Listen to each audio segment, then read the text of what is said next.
Hello, welcome back to Chola's kitchen. Normal capsicum ಗೊಜ್ಜು ತಿಂದು ಬೇಜಾರಾಗಿದ್ರೆ ಈ ತರ ರೆಸಿಪಿನ ಡೆಫಿನೆಟ್ಲಿ ಆಗಿ ನೀವು ಟ್ರೈ ಮಾಡಲೇಬೇಕು. ಬನ್ನಿ ವಿಡಿಯೋ ಶುರು ಮಾಡೋಣ.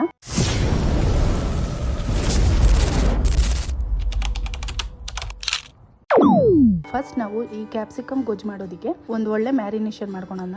ಒಂದು ಬೌಲ್ಗೆ ಉದ್ದಕ್ಕೆ ಸ್ಲೈಸ್ ಮಾಡಿರುವಂತಹ ಕ್ಯಾಪ್ಸಿಕಮ್, ಸಣ್ಣದಾಗಿ ಉದ್ದಕ್ಕೆ ಸ್ಲೈಸ್ ಮಾಡಿರುವಂತಹ ಈರುಳ್ಳಿ. ನಾನಿಲ್ಲಿ ಕ್ಯಾಪ್ಸಿಕಮ್ ಮತ್ತು ಈರುಳ್ಳಿನ ಎರಡನ್ನೂ ಒಂದೊಂದು ಕ್ವಾಂಟಿಟಿಲಿ ತೊಗೊಂಡಿದ್ದೀನಿ. ನೀವು ಬೇಕಾದರೆ ಎಷ್ಟು ಜನ ಇದ್ದೀರಾ ಅದ್ರ ಬೇಸಿಸ್ ಮೇಲೆ ತೊಗೊಳ್ಳಿ.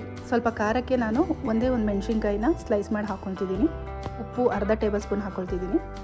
ಚಿಲ್ಲಿ ಪೌಡ್ರು 1/2 ಸ್ಪೂನ್ ಹಾಕೊತಿದ್ದೀನಿ. ಧನಿಯಾ ಪುಡಿ 1 ಟೇಬಲ್ ಸ್ಪೂನ್.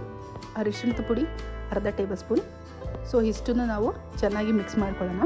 ಇಷ್ಟೆಲ್ಲ ಮಿಕ್ಸ್ ಮಾಡಬೇಕಾದ್ರೆ ನಾವು ನೀರೇನೋ ಹಾಕೋಣ ಹಾಗಿಲ್ಲ.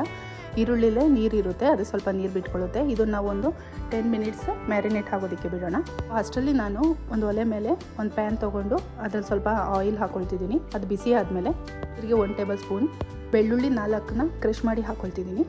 ಚೆನ್ನಾಗಿ ಕೈ ಆಡೋಣ. ಸೊ ನಾನಿಲ್ಲಿ ಮಸಾಲ ಮಿಕ್ಸ್ ಮಾಡಿರೋಂತಹ ಕ್ಯಾಪ್ಸಿಕಮ್ನ ಹಾಕಿ ಚೆನ್ನಾಗಿ ಬೇಯಿಸ್ಕೊಳ್ಳೋಣ. ಇದು ಬೆಂದಾದಮೇಲೆ ಕಡಲೆಕಾಯಿ ಬೀಜನ ರೋಸ್ಟ್ ಮಾಡಿ ಕ್ರಷ್ ಮಾಡಿಕೊಂಡಿದ್ದೀನಿ. ಸೊ ಇದನ್ನು ನಾನು ಆ್ಯಡ್ ಮಾಡ್ತಾ ಇದ್ದೀನಿ ಇಲ್ಲಿ. ಇದ್ರ ಜೊತೆಗೆ 1 ಟೇಬಲ್ ಸ್ಪೂನ್ ಆಗೋವಷ್ಟು ಎಳ್ಳನ್ನು ಹುರಿದಾಕೊತಿದ್ದೀನಿ.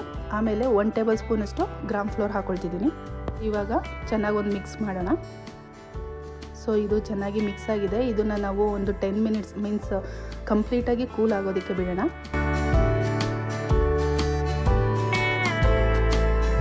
ಸೊ ಇದು ಇವಾಗ ಕೂಲ್ ಆಗಿದೆ. ಸೊ ಇದಕ್ಕೆ ನಾನು 1 ಕಪ್ ಮೊಸರು, ಸಣ್ಣದಾಗಿ ಹೆಚ್ಚಿಟ್ಟಿರುವಂತಹ ಕೊತ್ತಂಬರಿ ಸೊಪ್ಪು ಹಾಕಿ ಮಿಕ್ಸ್ ಮಾಡ್ತಿದ್ದೀನಿ.